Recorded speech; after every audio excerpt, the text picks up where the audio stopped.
तर मनमोहन सिंग साहेबांचं निधन झालं आहे.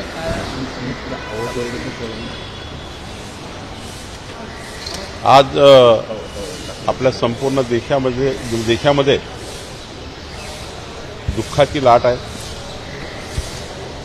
देशाचे माजी प्रधानमंत्री अर्थतज्ञ मनमोहन सिंगजी आपल्यात नाही. भारत सरकारने 7 दिवस दुखवटा जाहीर केला आहे. खरं तर मनमोहन सिंगजींनी या देशाला आर्थिक घडी बसवण्याचं काम केलं. अत्यंत संवेदनशील, शांतपणे आणि सर्वांना सांभाळून आणि एक आदराचं स्थान निर्माण करण्याचं काम मनमोहन सिंग यांनी केलं. मनमोहन सिंगच्या जाण्यामुळे देशाचं नुकसान झालं आहे. मी भारतीय जनता पक्षातर्फे त्यांना श्रद्धांजली व्यक्त करतो. ही पोकळी न भरून निघणारी आहे.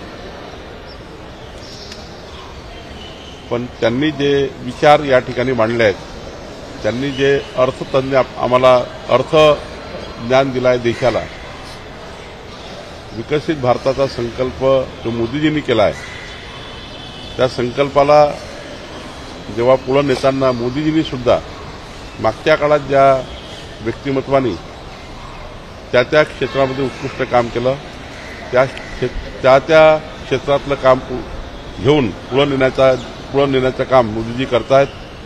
आणि त्यामुळं मनमोहन सिंग यांची कारकीर्द, मनमोहन सिंग यांचा राजकीय प्रवास आणि मनमोहन सिंगजी यांचा जो काही या देशाला त्यांनी विकासाकडे नेण्याकरता ज्या ठेवी ठेवलेल्या आहेत, त्या पुढच्या पिढीला, आमच्यासारख्या पिढीला या प्रेरणादायी आहेत.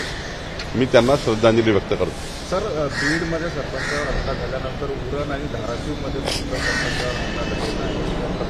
कसं बघता यामध्ये नाही? यामध्ये गृह खातं माननीय मुख्यमंत्री यांनी स्पष्ट केलं आहे की अशा कुठल्याही प्रकरणाला माफी नाही, अशा कुठल्याही घटनेला माफी नाही. त्यामुळं गृहमंत्री आणि मुख्यमंत्री आणि आमचं सरकार अशा प्रकरणामध्ये कडक कारवाई होईल, या प्रकरणामध्ये कोणी सुटणार नाही, अशा भूमिका सरकारची आहे. सरकार पूर्ण क्षमतेने काम करत आहे आणि दोषीला योग्य शिक्षा मिळेल असं मला वाटतं.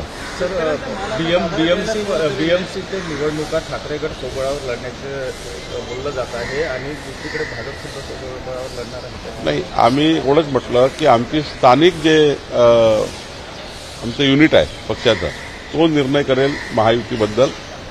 बाकी राहिला उद्धव ठाकरेंचा, त्यांच्या पक्षाचा निर्णय घ्यायचा अधिकार त्यांना आहे. त्यांच्या पक्षाबद्दल मी बोलू शकणार नाही. शेतकऱ्यांचा मानाचा बाजारामध्ये